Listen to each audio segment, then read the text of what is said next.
Now call upon His Excellency Vladimir Zelensky, the President of Ukraine, to deliver his speech. You have the floor, sir. I hope that most of us are here for the sake of peace and justice. Dear participants of the summit, today is the 450th day of the full-scale war waged against us by Russian invaders. We do not have missiles as our enemy has. We have less air power. We do not possess numerous killer drones that Iran supplies to Russia. We do not have that much artillery, but we do stay strong because we do have truth on our side. Moreover, we are pushing the occupiers out of our land. Anyone who defends his native land from invaders and anyone who defends children of his nation from enslavement, every such warrior is on the path of justice. And I'm proud to represent such warriors and the entire Ukrainian people. Ukrainians has never chosen the war. Our troops didn't go to other lands. We do not engage in annexations and plunder of other nations' resources, but we will never submit to any foreigners or colonizers. That's why we fight, and I'm sure all your nations will understand this, our main emotion. And I'm also sure all your nations will understand the main call I want to leave here in Jeddah, a noble call to all of you to help protect our people, including Ukrainian Muslim community. With me here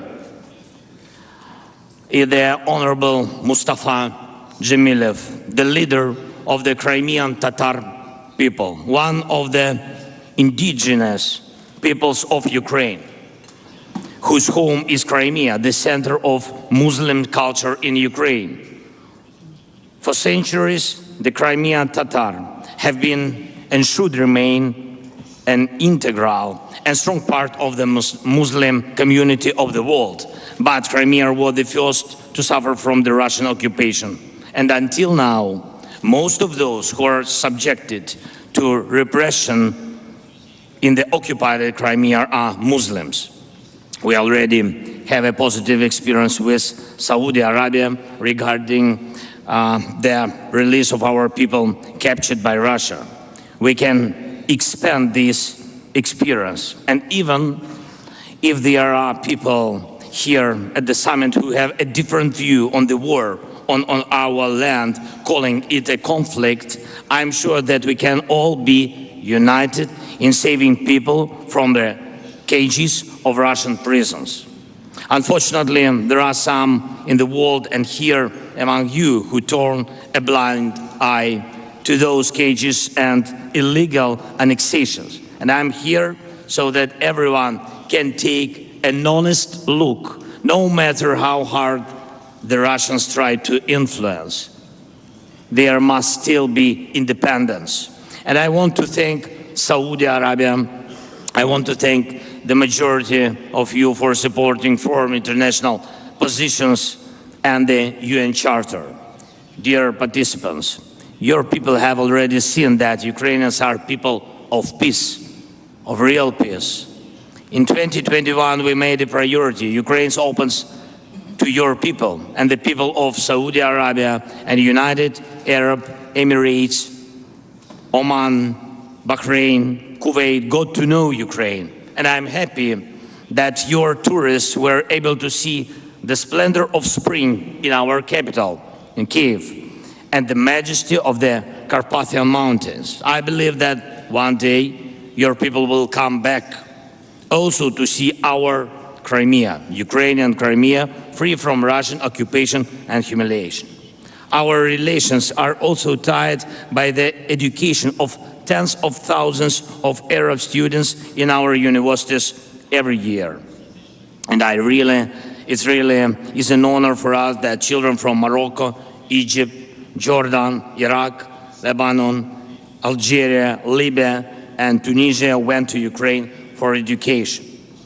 With you, we fulfilled one of the most honorable tasks in the world, food security. Ukraine traditionally supplies your countries with wheat and other agricultural products. We were glad to welcome the investments of the Arab nations, as well as the investments of Qatar in the port infrastructure. First, the pandemic, and then a more terrible virus, the rabies of aggression, hit these and our other normal relationships.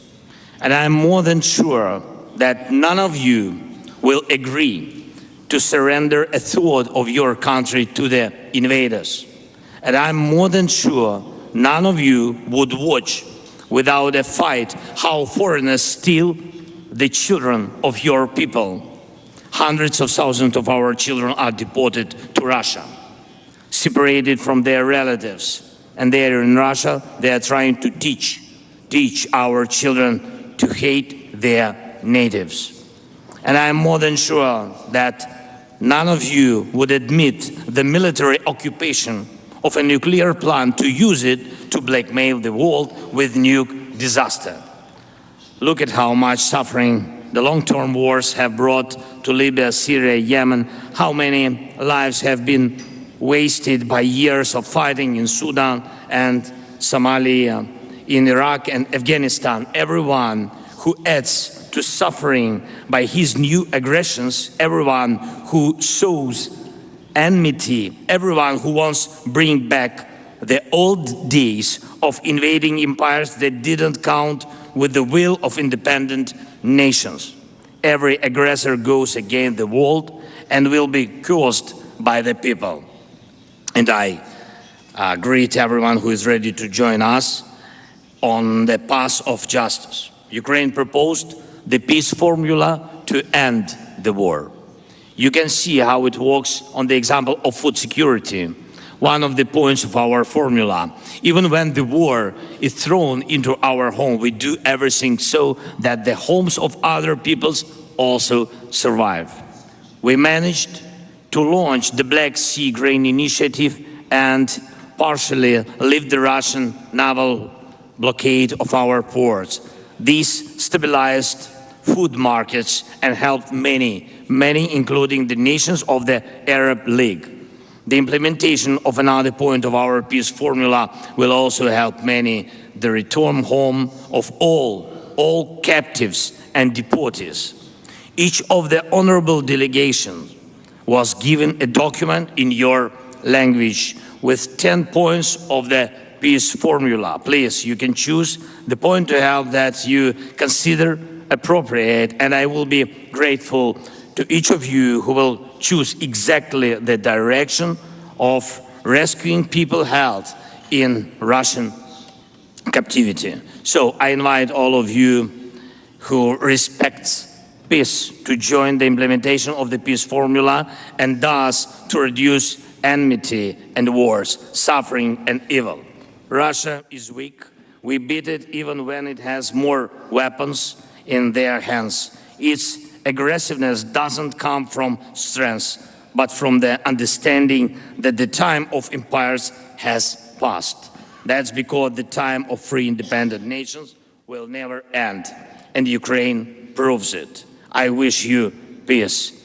I invite you to cooperate directly with our country without any intermediaries, and may our and your strengths act in a coordinated manner for the peace and good of people of all nations. And please listen to the Crimean Tatar people, listen to the Muslims of Ukraine. May the Almighty protect our soldiers. Slava Ukraini. Thank you. I do thank His Excellency Vladimir Zelensky for his speech.